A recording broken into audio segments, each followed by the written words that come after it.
Bonjour à tous. Vidéo sur le sujet du cancer du sein chez la femme. Je ne sais pas s'il a été noté des cancers, des cas de cancer chez l'homme, mais bon, on va dire que en majorité, ça concerne les femmes. Donc, comme il s'agit du mois d'octobre rose, je voulais quand même réagir là-dessus. Donc, je ne sais pas si j'avais déjà fait une vidéo l'année dernière sur le sujet ou pas. En l'occurrence, moi, de ce que j'avais noté en termes d'influence négative qui pouvait engendrer un cancer du sein. Donc, première chose, effectivement, ça peut être lié à une alimentation néfaste, avec un profil psychologique, on va dire, qui peut engendrer des comportements cachés, puisqu'on va parler un peu psychologie aussi, parce que je pense que la psychologie, la psyché a de l'influence sur le fait d'être touché ou pas par un cancer. Ça, c'est l'hypothèse que je souhaite avancer. Parce qu'en réalité, quand je travaillais en médecine à une époque, j'avais quand même discuté avec pas mal de personnes qui étaient touchées par le cancer, notamment du sein, et j'avais noté quelques similitudes de profil entre les personnes touchées par le cancer, et donc je vais aborder ce sujet-là. Donc déjà, première chose, l'influence de l'alimentation, parce que certains profils vont adopter de manière plus forte des types d'alimentation pas forcément bienveillants envers eux et envers leur santé, envers leur corps. Et aussi tout ce qui est déodorant, selon les déodorants effectivement qu'on met, etc. Et notamment les baleines des soutiens-gorge qui, je pense, peuvent avoir une influence. Donc surtout quand les vendeuses, elles nous disent oui, il faut que vous portez quelque chose de bien serré autour de la taille. J'ai envie de dire non, voilà non, parce que ça nous coupe la respiration. Il ne faut pas non plus nous rappeler le port des corsets alors qu'on a su s'en libérer. Voilà, donc ces trois éléments, on va dire externes au corps, c'est-à-dire les déodorants, l'alimentation et le type de soutien-gorge qu'on va porter. Je préconise type brassière, même pour des personnes qui ont une petite poitrine. Donc les baleines, au revoir. Au revoir les baleines.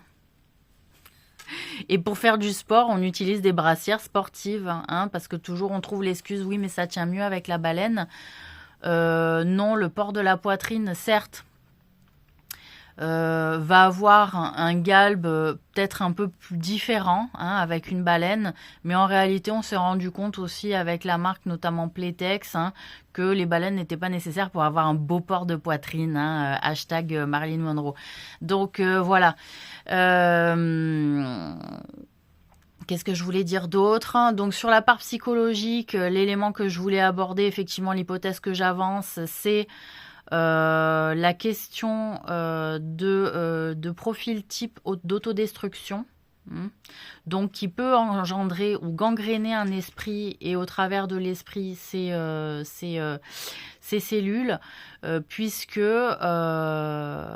cela demande un renforcement mental, que de ne pas être autodestructeur vis-à-vis de soi dans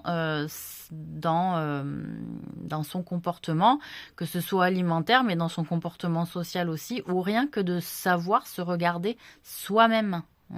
J'ai pu constater quand même des profils de personnes qui avaient une mauvaise image d'eux en général au départ.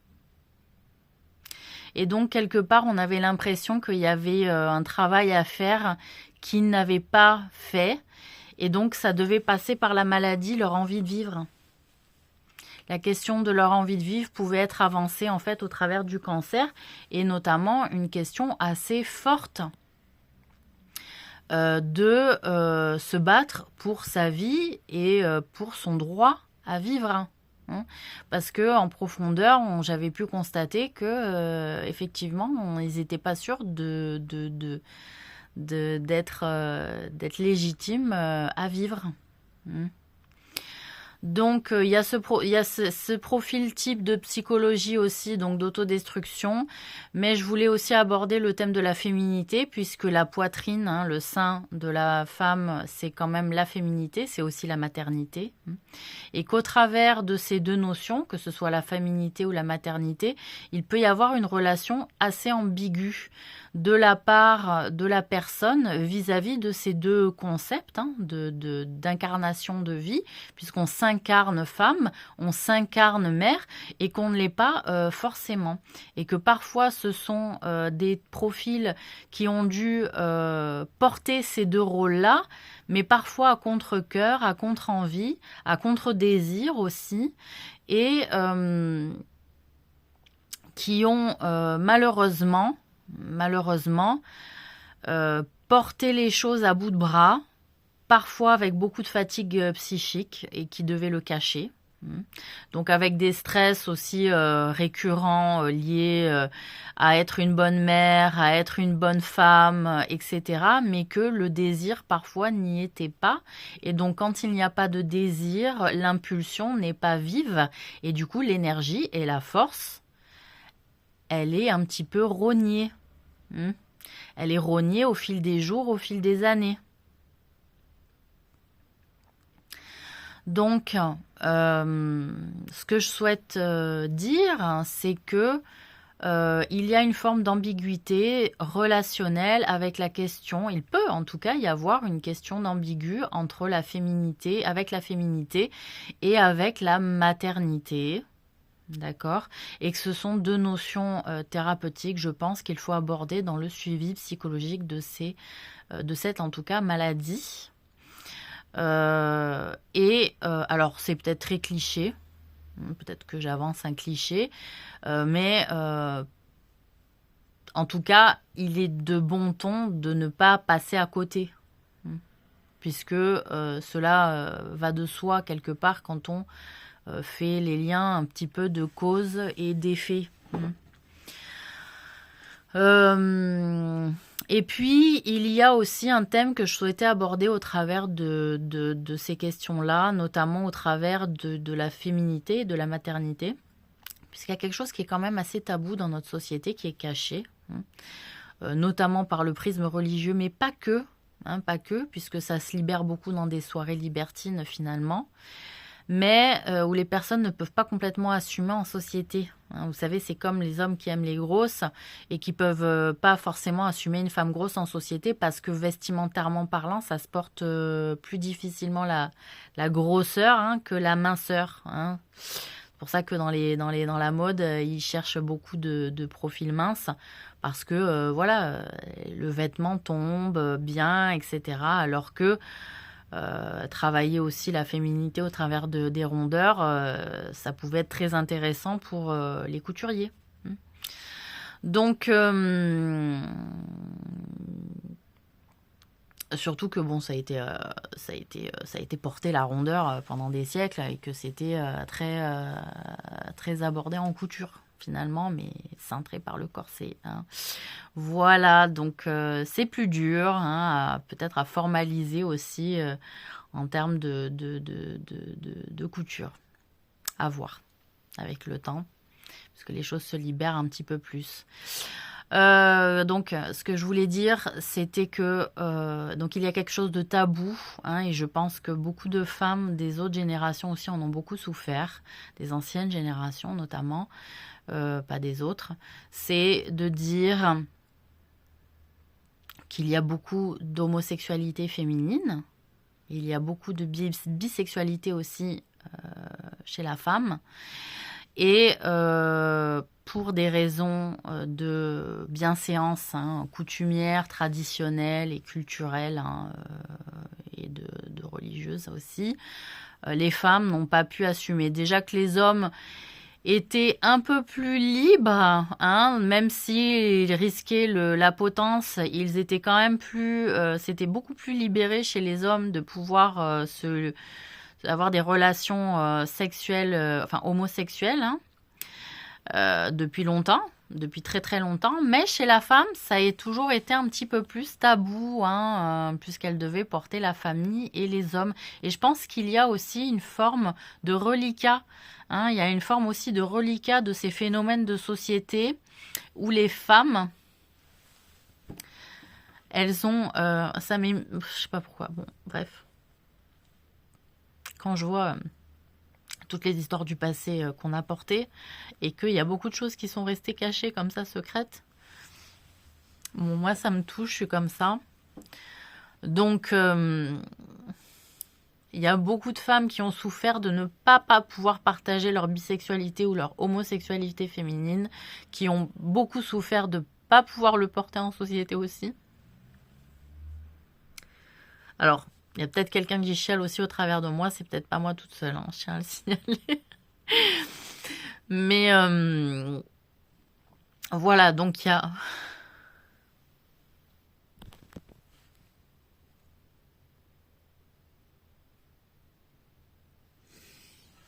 Donc au-delà de la forme masculine de l'homosexualité qui était punie, mais qui était quand même beaucoup plus développée, la bisexualité chez la femme ou l'homosexualité a été beaucoup plus cachée. Et malheureusement, pour celles qui étaient plus insensibles aux relations sexuelles mixtes avec un homme, elles ont dû passer à la casserole régulièrement alors qu'elles n'en avaient pas envie. Et cela forcément induit une insatisfaction, un manque de désir, de la frustration ou parfois une sensation de saleté, hein, parce que finalement on est obligé d'avoir des relations avec son mari et qu'on ne peut pas se dépêtrer de cette relation avec le mari. Non mais c'est horrible, hein. Donc, quelque part, on a aussi une... Je pourrais pas dire dette historique là-dessus, mais on a aussi un passé qui est porté en termes d'énergie, un passé en termes relationnels et un passé, on va dire, de tabou et de frustration réelle physique, hein, qui fait qu'on ne peut pas vivre avec la personne qui est l'objet de notre désir, hein, où on ne peut pas assumer devant son mari des choses beaucoup plus coquines, hein, en réalité aussi, par peur du divorce, par peur d'être renié, par peur de ci, par peur de là. Et pourtant, elle existe, hein, sa vie, ça existe. Et donc, le fait de s'être frustré comme ça pendant des siècles, on peut aussi aujourd'hui en porter le stigmate. Et on peut peut-être aussi considérer le cancer du sein aujourd'hui, qui est développé de manière exponentielle, comme un stigmate des reliquats, hein, du passé, hein, du reliquat du passé, de toutes ces frustrations, de ces désirs étouffés, hein, et qui, par l'étouffement, en fait, créent un déséquilibre des cellules, déséquilibre hormonal, déséquilibre psychique, qui font qu'on est tombé aussi sur des personnes avec un caractère extrêmement désagréable, voire ingrat, hein. Et donc porter comme ça la douleur, hein, la douleur psychique qui induit de manière transgénérationnelle, hein, des maladies, voilà, qui vont porter un vecteur de résultante, de maladies au bout du chemin, hein, à la fin. Donc on porte ça, notamment des personnes aussi qui sont pas bien au clair avec leur féminité et qui peuvent l'étouffer, encore une fois, cette question-là, qui peuvent rencontrer ce problème. Et que parfois, il ne va pas falloir seulement se soustraire au mode de soins traditionnel du cancer, hein, Mais aussi, il va falloir accepter peut-être une approche thérapeutique qui vient remettre un peu en question nos protections, hein, nos œillères, la poussière mise sous le tapis, vis-à-vis de la famille aussi souvent, hein, ou vis-à-vis du travail aussi souvent. Et que la question, elle se pose aujourd'hui, voilà, est-ce qu'un homme politique peut assumer son homosexualité? Est-ce qu'une femme politique peut assumer son homosexualité? La question, elle se pose. Est-ce que des actrices, alors qu'elles sont dans le show business, on le voit, il y a beaucoup il y avait beaucoup de tabous même dans le show business où les gens ne pouvaient pas vivre leur homosexualité. Alors que soi-disant ils sont libres, mais en fait on a peur que les fans ne suivent plus parce qu'ils peuvent plus se projeter dans la relation amoureuse fantasmée, hein, avec la personne qui est une star. Voilà. Donc on se perd un petit peu dans tout ça, et puis il y a toujours la communauté des bien-pensants qui indique la manière dont il faut bien penser, mais dont les gens ont envie de se libérer aussi. Et qui porte énormément préjudice à la nature de notre corps humain, qui est relié à notre esprit, encore une fois, et qui est relié à notre âme. Donc dans l'aspect éthérique, voilà, ça sera peut-être l'objet d'un autre débat, hein, puisque l'esprit, il est aussi éthérique, mais il se loge dans le cerveau, on va dire. Le corps, on le voit, hein, ça saigne, il y a des organes, etc. Mais l'âme, hein, bon, elle se loge dans le cœur, a priori. Mais voilà, hein, le cœur est aussi un organe à lui tout seul. Et donc, est-ce qu'on a envie de relier? Ouais, c'est pareil que l'esprit, le cerveau aussi, c'est un truc et ça nous pousse à penser. Et l'âme, elle nous pousse aussi à ressentir aussi. Hein, encore faut-il relier l'essence à la part de la mission des corps, hein, c'est-à-dire dépasser ce système solaire, hein, pour plus tard naviguer dans l'au-delà. Bon, voilà. Donc voilà, pour les femmes, les conseils que j'ai à donner, donc c'est effectivement la remise en question de leur état de relations liées à leur intimité sexuelle, hein, pour des personnes qui sont souvent dans des familles où c'est extrêmement tabou, hein. Et puis, peut-être aussi, il y a la part effectivement de la féminité, hein, la part du tabou, aussi par rapport à une forme de tabou de bisexualité ou d'homosexualité, mais il y a aussi la part féminine où on est brimé dans notre féminité vis-à-vis d'un homme. Et que notre part féminine peut être brimée vis-à-vis d'une relation avec un mâle masculine. Donc, la manière qu'on a de se positionner va induire un état de santé. Voilà, va induire un état de santé. Hein, ça, c'est quand même, en psychologie, largement acté, hein, je l'espère. Donc, il n'y a pas que l'aspect il y a l'aspect somatique, hein, le fait de somatiser physiquement quelque chose qui se passe de l'ordre de la psyché, mais ça peut aller effectivement jusqu'à des choses très graves, pas qu'un mal de tête ou un mal de dos. Donc, voilà. Mais il y a aussi l'aspect de la maternité, la manière dont on souhaite se positionner en tant que mère, et il y a beaucoup de femmes qui ne voulaient pas être mères. Aussi, c'est un autre tabou. Il y a beaucoup de femmes qui ne souhaitent pas être mères, et qu'encore aujourd'hui, il y a des femmes qui sont toujours là derrière, et tu vas tomber enceinte, et tu vas faire le 2e, et tu vas faire le 3e, et pourquoi tu fais pas le 4e? Mais de quoi vous vous mêlez? Ça ne vous regarde pas.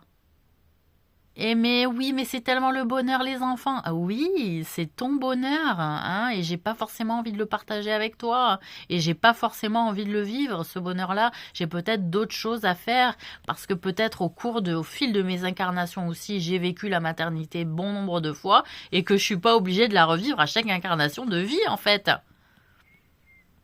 Voilà, c'est-à-dire que peut-être on a un ressenti de rejet vis-à-vis de la maternité qui vient aussi d'un phénomène passé qui peut-être ça faisait longtemps déjà qu'on avait un rejet pour la maternité, on n'avait pas forcément envie de faire des gosses, ou peut-être on l'a vachement été, que notre sentiment de satiété vis-à-vis de notre instinct maternel est est nourri, hein, voilà, ça y est, c'est nourri, il n'y a pas de manque par rapport à ça, et que les femmes qui sont en manque de satiété vis-à-vis de leur instinct maternel, mais qu'elles en fassent des gosses et qu'elles nous lâchent.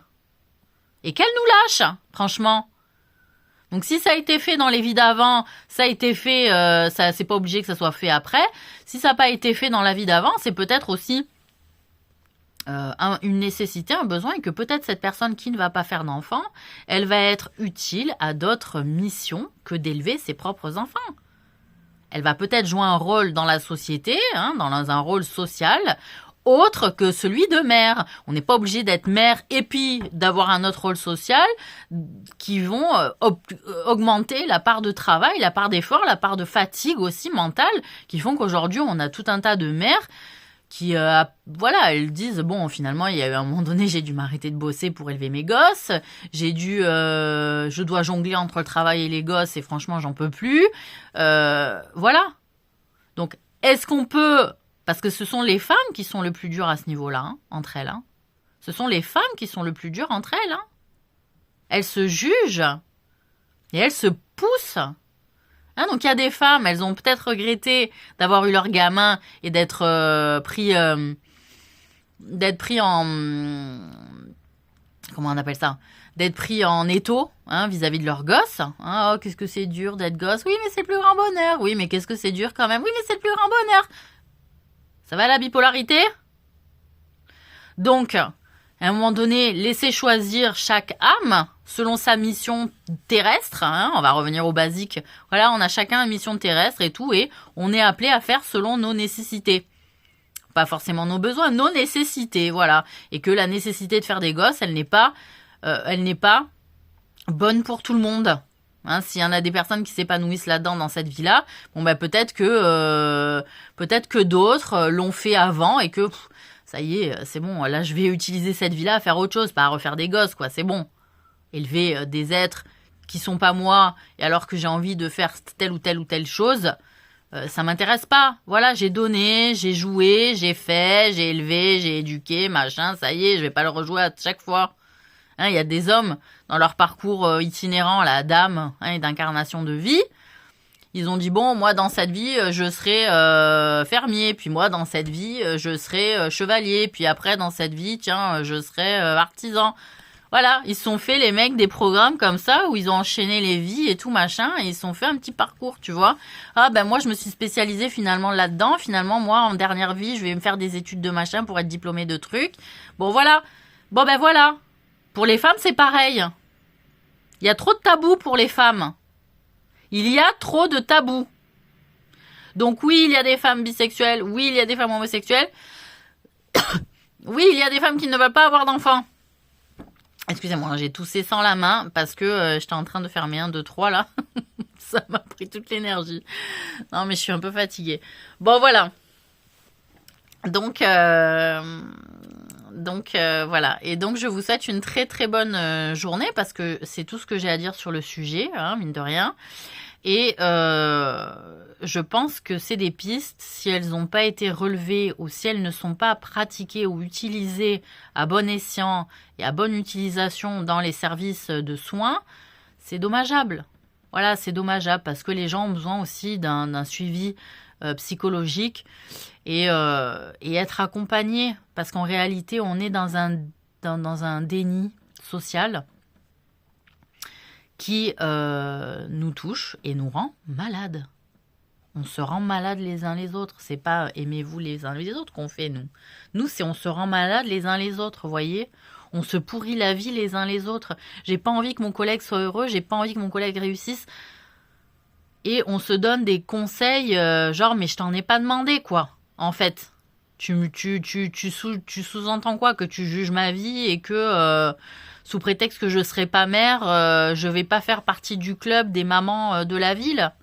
Hein, comme ça, j'ai pas de copine et je suis seule. Et ben tant pis, voilà, tant pis. Je ferai pas partie des réunions de mère-enfant parce que j'ai décidé de pas avoir d'enfant. Et ça, c'est dégueulasse. Parce que ça existe et ça, c'est dégueulasse. Voilà. Donc vous avez tous une responsabilité, hein, derrière les politiques qui sont mises en place par nos gouvernements. Vous avez une capacité à influencer. Et j'invite aussi à dire, j'aimerais bien que les politiques ils se concentrent sur les nouvelles générations et qu'ils oublient un peu les boomers là, les baby boomers là. Ça ferait du bien. Parce qu'ils nous ont gonflé, les baby boomers. Franchement, c'est bon, ils ont tout eu. Et il faut encore qu'on leur... parce qu'ils ont un corps électoral important, qu'on leur... non, non, non, non. Voilà, non. Voilà, non. Voilà, non. Nous aussi, on a le droit de pas se taper toute la merde. Alors qu'eux, ils ont eu le bénéfice, quoi. Alors que des fois, ils sont lourdeaux dans leur manière de penser, quoi. Hein? Voilà. Et qu'ils influencent franchement la politique. Il faut du renouveau déjà en politique, je suis désolée de vous le dire. Voilà, il faut moderniser la politique, là, c'est pas possible. Voilà. Bon, enfin bref. Donc, bonne journée.